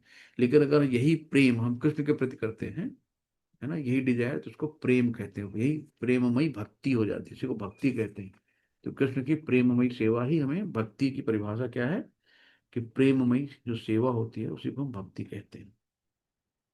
नेक्स्ट है धूमेन व्रियते, ध्रुमेन आव्रियते वही यथा आदर्श मलेन च, यथा उल्बेन आवृत्ता गर्भ तथा तेन इदम आवृतम। आवृत मतलब ढका हुआ है। तो जिस प्रकार अग्नि धुएं से, तो आग में अगर देखो ना धुआं खूब हो जाता है, तो अग्नि धुएं से ढक जाती है, तो इसका मतलब थोड़ी वहां अग्नि नहीं है। दर्पण धूल से, है ना, तो और भ्रूण गर्भाशय से आवृत रहता है, उसी प्रकार जीवात्मा इस काम की विभिन्न मात्राओं से आवृत रहता है।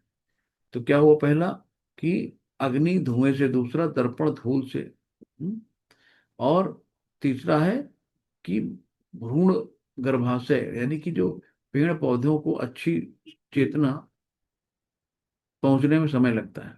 तो जिससे कि धीरे धीरे चेतनाओं पर पूरा काम है, जैसे पेड़ पौधों की चेतनाएं कम होती है, हमारी चेतना मनुष्य के सर्वोपरि है। तो भगवान से भक्ति हम जब तक नहीं करेंगे तब तक हम इन सब चीजों से विजय नहीं प्राप्त कर सकते। तो अगर हमें इन सब चीजों से छुटकारा लेना है, काम वासना इन सबको कंट्रोल करना है, तो हमें क्या करना है, भगवान की भक्ति करनी है। तो दर्पण पर धूल का उदाहरण है मन रूपी दर्पण। मन में बहुत जन्मों जन्मों की धूल कलमश भरा हुआ है, तो इसको हमें साफ करना है। जब धूल साफ करेंगे तभी तो हमें दर्पण साफ दिखाई देगा। तो मन रूपी दर्पणों को अनेक आध्यात्मिक विधियों से स्वच्छ करने की प्रक्रिया के समान है।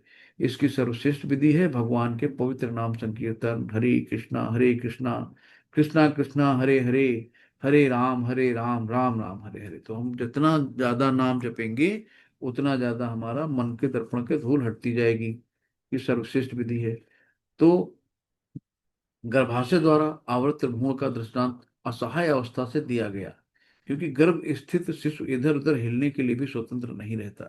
तो जो असहाय लोग होते हैं ना, उनका उदाहरण इसलिए दिया गया है। तो जीवन की अवस्था में वृक्षों, अब आगे क्या है कि जीवन की ये अवस्था वृक्षों के समान। अब वृक्ष क्या होते हैं कि हिलने के लिए स्वतंत्र नहीं रहता, मतलब वो बेचारे एक जगह खड़े हैं तो खड़े हैं। वो हिल, मतलब ये नहीं कि आज हम कानपुर चलेंगे, आज हम मथुरा जाएंगे, आज वृंदावन जाएंगे, जहाँ पे हैं वे खड़े हैं, असहाय हैं।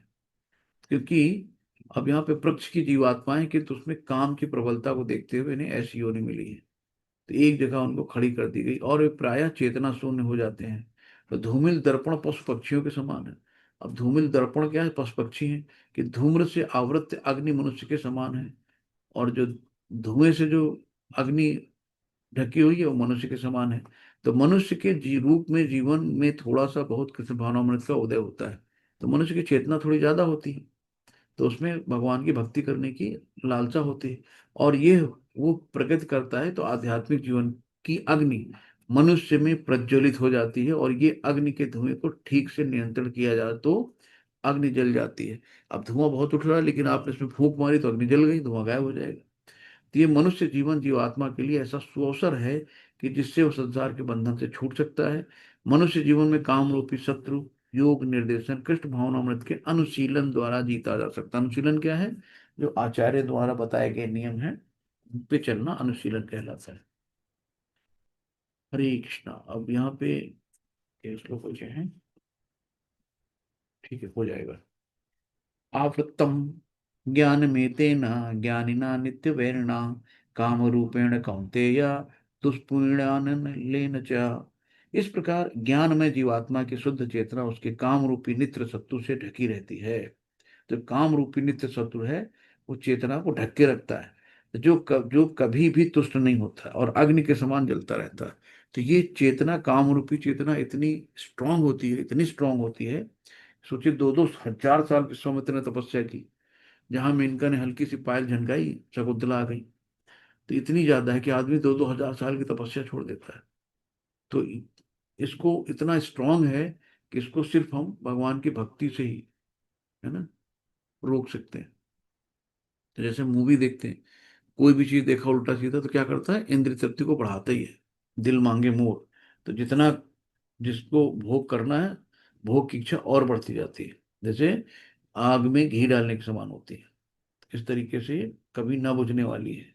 तो एक बुरी आदत अगर लग जाएगी ना, तो मार के छोड़ती है।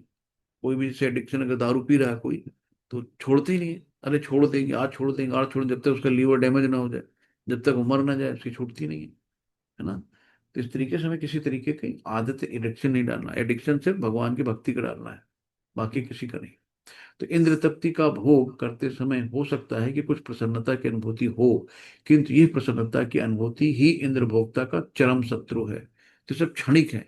हमें परमानेंट सुख चाहिए, है ना, लॉन्ग लास्टिंग हैप्पीनेस, क्षणिक वाली नहीं। अब यहाँ पे बताया कि काम का घर कहाँ है, काम कहाँ रहता है ना, काम का पता बताना है। तो इंद्राणी मनोबुद्धिरस्यातिधिष्ठानमुच्यते एतैर्विर्मोह ये ज्ञानमावृतम देहिनम। तो इंद्रियां, इंद्रियां क्या है? वही आंख, नाक, कान, है ना, स्पर्श, त्वचा। तो ये सब मन क्या है? आकर्षण का केंद्र होता है।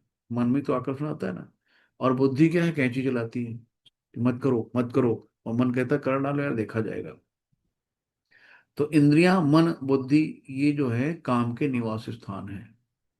तो यहाँ पे तीनों कहाँ पे हैं? इंद्रियों में। इंद्रियां यानी आंख हो गई, मन, आकर्षण, और बुद्धि जो कैंची चलाता है। तो ये तीनों काम के निवास स्थान है। इनके द्वारा ये काम जीवात्मा के वास्तविक ज्ञान को ढक लेकर मोहित कर लेता है। अब कितना भी योग्य ज्ञानी व्यक्ति होता है, अब आप देखो, आसाराम बापू को लोग मंदिरों में बढ़िया उनको भगवान मान लिया थे, कृष्ण के अवतार हैं। और जरा सी इन सब चीजों में काम वासना ने इतनी बढ़िया प्रतिष्ठा थी, सब कुछ था, लेकिन आज क्या हालत है। तो आदमी कहाँ से कहाँ, जिसको मतलब भगवान का दर्जा लोगों ने दे दिया था। तो यही होता है कि ये सब वास्तविक ज्ञान को ढककर उसे मोहित कर लेता है। तो कृष्ण की हमें गोली लेनी है ना। कृष्ण को ही देखना है, कृष्ण को प्रसन्न करना है, तो कृष्ण को ही नमस्कार करना है ना। जब हमें ये सब चीजें आ जाएंगी, तो हम धीरे धीरे इन सब चीजों से दूर होंगे। तो बुद्धि क्या है? पीछे हम लोगों ने देखा था ना कि जो रथ पे बैठे थे, बुद्धि आत्मा के निकट पड़ोसन है। तो बुद्धि के पीछे आखिरी में आत्मा बैठी थी। आगे देखो घोड़े हैं जो हमारी इंद्रियां हैं, और लगाम, मन रूपी लगाम है, और ये जो बुद्धि है, और बुद्धि के पीछे आत्मा बैठी है। तो आत्मा क्या है? निकट पड़ोसन है। बुद्धि आत्मा के निकट पड़ोसन है। काम में बुद्धि से आत्मा प्रभावित होता है। तो जब काम में बुद्धि होती है तो आत्मा पे प्रभाव होता है, और जिससे उसमें अहंकार होता है, और वो पदार्थ से तथा इस प्रकार मन तथा इंद्रियों से अपना तादम्य कर लेता है। तादम्य मतलब एक रूपता कर लेता है। आत्मा को भौतिक इंद्रियों का भोग करने की लत पड़ जाती है, और वो वास्तविक सुख मान बैठा, उसी को वास्तविक सुख मान बैठता है, जबकि वो क्षणिक होता है। इसलिए हमको उन सबसे दूर रहना है। नेक्स्ट आता है तस्मात। तस्मात मतलब अतः। तस्मात् तुम इंद्राणी आद्रो नियम में भरत श्रभा पाप मानम प्रजह्य एनम ज्ञान विज्ञान नाशनम। तो हे, इसलिए हे भरतवंशियों में श्रेष्ठ अर्जुन, प्रारंभ में ही इंद्रियों को वश में करके इस पाप के महान प्रतीक यानी काम का दमन करो।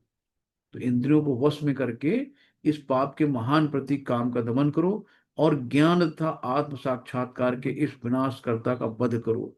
तो जो ये काम है ना, ये हमारे ज्ञान और आत्म साक्षात्कार में बाधक है। तो अमरीश महाराज ने नौधा भक्ति करी थी, 9 तरह से भक्ति की थी। तो इंद्रियां, कर्मेंद्रियों को भगवान की सेवा में लगाओ, और अपनी इंद्रियां अपने आप ही बस में हो जाएंगी। अगर हम इनको बस में करने बैठेंगे तो नहीं होंगी। लेकिन जैसे जैसे हम भगवान की भक्ति में लीन होते जाएंगे, सारी इंद्रियों को भगवान की तरफ मोड़ देंगे, तो अपने आप काबू में आ जाएंगे। तो जैसे ही होता है ना कि बॉर्डर पे ही मार दो, अंदर आने ही ना दो। तो जैसे मन के विचार आए, तुरंत कट डिलीट, है ना।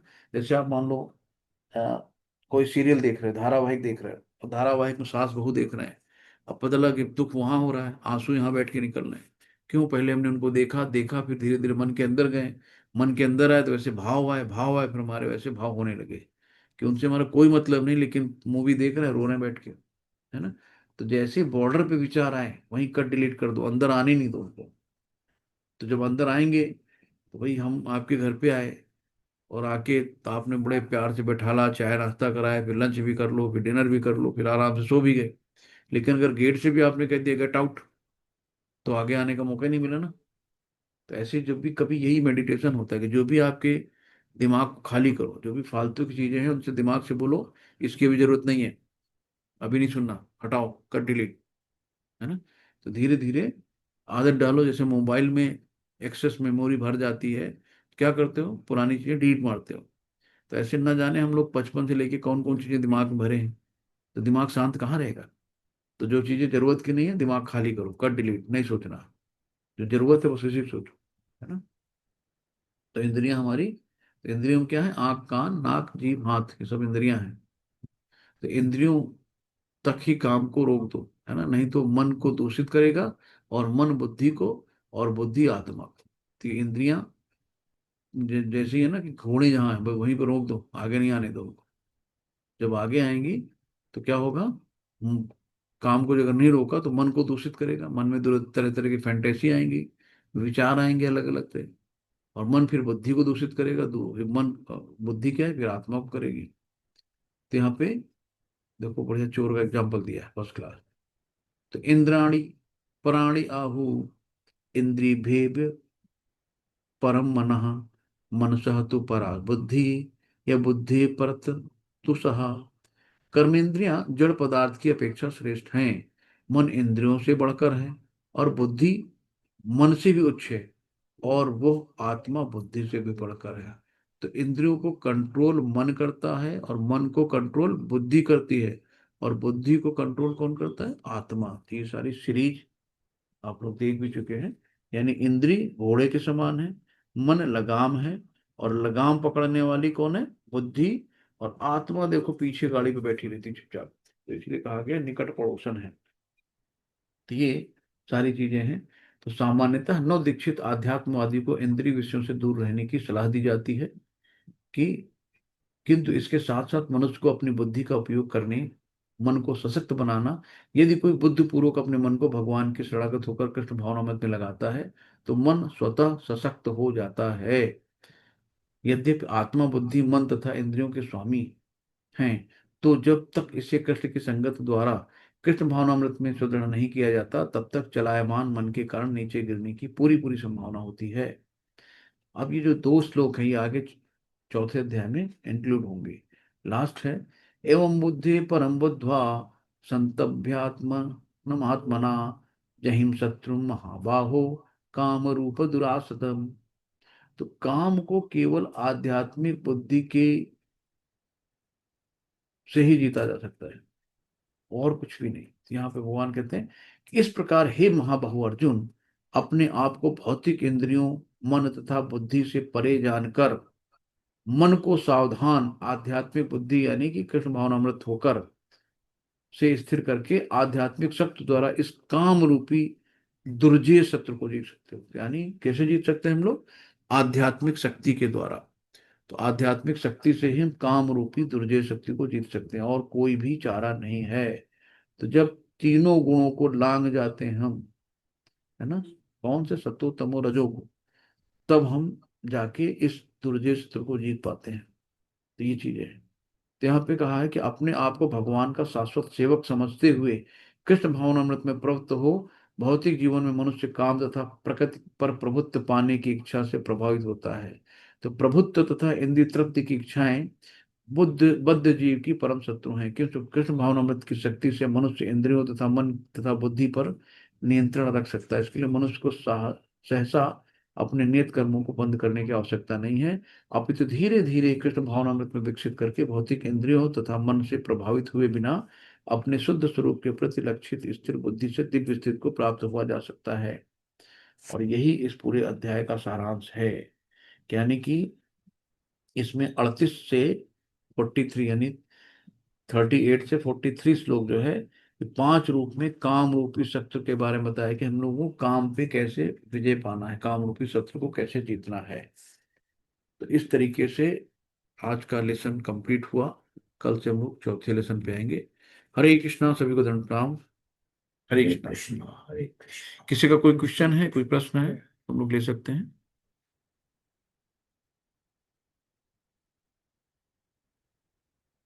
हरे कृष्णा।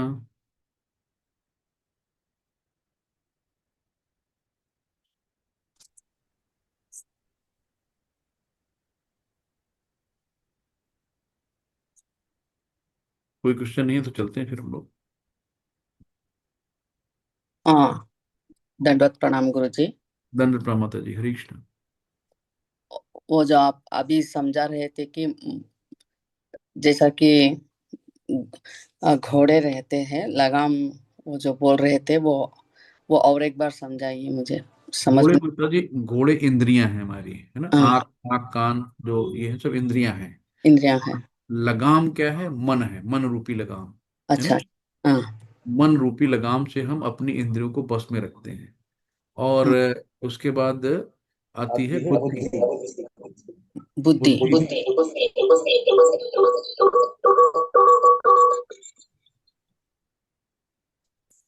उसके बाद आती है।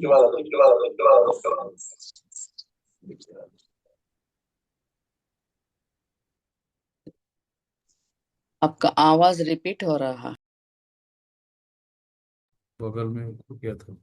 तो जो लगाम है, ये मन रूपी लगाम है। और बुद्धि उसको नियंत्रण करती है। और बुद्धि के पीछे बैठी रहती है आत्मा। आपने देखा होगा उसमें घोड़े हैं, घोड़े के पीछे लगाम है। तो जो घोड़े हो गई, इंद्री हो गई हमारी। और जो लगाम है हमारी, ये मन है। बुद्धि इनको पकड़ती है। तो ये सब तीनों मिलके चीजों को कंट्रोल करते हैं। नहीं समझ में आता जी। हरे कृष्णा। आवाज नहीं आ रही आपकी। हरे कृष्णा माता जी। जो बैठे रहते हैं उसको आत्मा कहते हैं। जो जो जो लास्ट में जो पीछे कंट्रोल बैठी, करता रहता है जो लास्ट में पीछे, लगाम लेकर, हाँ, मतलब जो उसको। लास्ट में पीछे सबसे पीछे बैठी है रथ पे, हाँ। आत्मा है। अच्छा। आत्मा के जस्ट आगे निकट पड़ोसन क्या है? बुद्धि। बुद्धि। बुद्धि के बाद क्या है? मन है। मन। मन। मन के बाद क्या है? इंद्रियां। लगाम। लगाम। हाँ, तो मन मुपी लगाम है ना। अच्छा अच्छा। तो यानी कि इंद्रियां हैं घोड़े। एक से एक लिंक रहता है उसको। हाँ, तो घोड़े में क्या है? लगाम लगी है, इंद्रियों में लगाम लगी है। अच्छा। तो मन रूपी लगाम है। ठीक है माता जी। अच्छा, अभी और समझ। हाँ, तो लगाम हो गई मन, और लगाम को पकड़ा कौन है? बुद्धि। बुद्धि। और पीछे रथ पे बैठा कौन है? आत्मा। आत्मा। अच्छा। ठीक है माता जी, यही है। धन्यवाद धन्यवाद गुरु जी, हरे कृष्ण। समझ में आ गया। और किसी का कोई क्वेश्चन है? वांछा कल्पतरुभ्यश्च कृपा सिंधु एव च पतितानां पावनेभ्यो वैष्णवभ्यो नमो नमः। अनंत कोट वैष्णव वृंद की जय। शिल प्रभुपाद की जय। गुरु महाराज जी की जय। सभी भक्तों की जय। हरे कृष्णा। सभी को धन्यवाद। हरे कृष्ण, हरे कृष्ण। कल मिलते हैं हम लोग नेक्स्ट अध्याय पे।